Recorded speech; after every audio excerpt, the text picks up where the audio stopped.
ciyaalku waa ildoogsigeenna, waa dhuuxa nafaheenna, waa beerka hooyooyinkood, waa caraf iyo udgoon.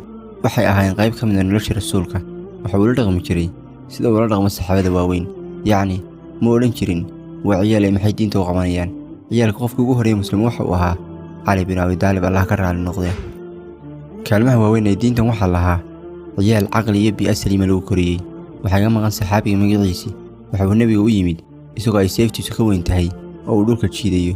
wuxuu doonayay inuu ka qayb qaato duulaanadii nebiga, naxariis iyo nabadgelyo korkiisa ahaatee. wuu celiyey nebigu kamuusan sulin saxaabigaasi ilaa uu ku soo noqnoqday nebiga, kadib uu oggolaaday. waxa hogaamiye looga dhigay saxaabadii waaweynaa usaama binu sayd, isagoo oo aan da ahaan weli dhaafin 18 sano.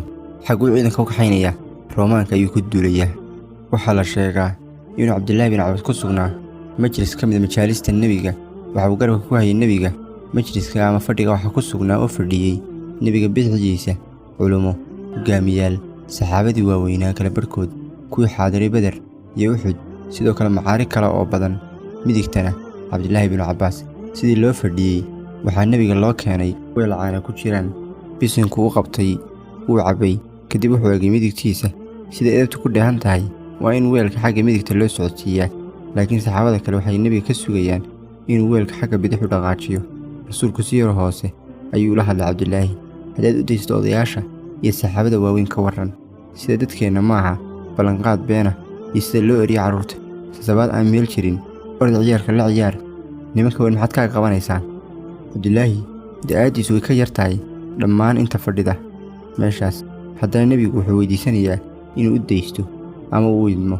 wuxuu ku jawaabay cabdillaahi: lagama yaabo inaan u daysto fursadda ah inaan kaa daba cabbo. micnihii xaareedii maalin walba bannaan ma jiifto. maalin maalmaha ka mid ah waxaa nebiga la joogay nucmaan bin bashiir. wuxuu yidhi waxaa nebiga daa'if looga keenay cinab. wuxuu igu yidhi xidhmadan qaad, hooyadaan awgee. waan qaaday, waana soo baxay. xilligan magaalada madiine aad ayay kululayd. nucmaan waxa uu wadaa cinab qabow oo freesh ah. waan cunay buu yidhi. maalmo kadib waxaan is aragnay nebiga. wuxuu weydiiyey xidhmadii maxaad ku samaysay, hooyo ma gaadhsiisay? waxaan idhi may. waxa uu iga maroojiyey dhegta, wuxuuna igu yidhi khiyaanole. wuuna iga tegey.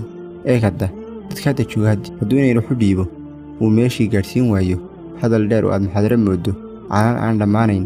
nebiguna warka kumuu dheerayn salawaatu rabbi wasalaamu calayh. uu ka tegey. wuxuu eegay duruufta ku kalliftay. waxa uu booqday nebigu guriga rabiica. waxaa reerka u jooga inan yar oo maxamuud la yidhaahdo. da ahaan waxa uu leegay 5 sano. guriga waxaa ku yaalla ceel. nebigu ceelka ayuu ka cabbeeyey. agtiisa waxaa taagnaa inankii yaraa. ka yar wuxuu arkay nebiga oo afka biyo ka buuxsaday. wuu ku qoslay, wuuna ka cararay.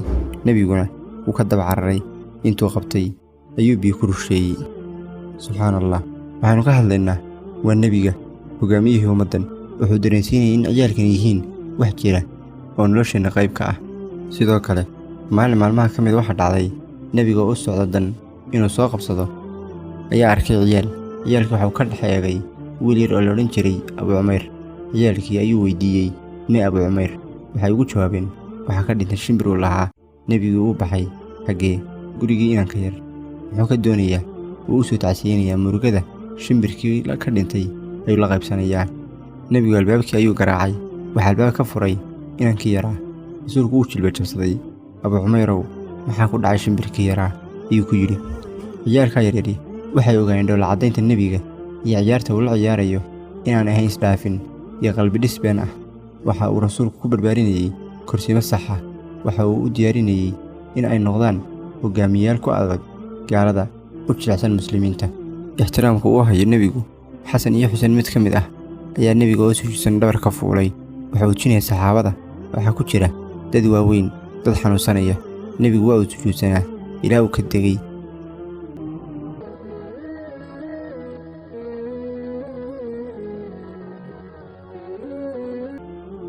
haddii uu ku qancay muuqaalku, ha ilaawi inaad leeg saartid lana wadaagtid asxaabtaada. haddaad nagu cusub tahayna sabskribe saar oo ka mid noqo asxaabta ku xidhan channelkan. wassalaamu calaykum waraxmatullaahi wabarakaatuh.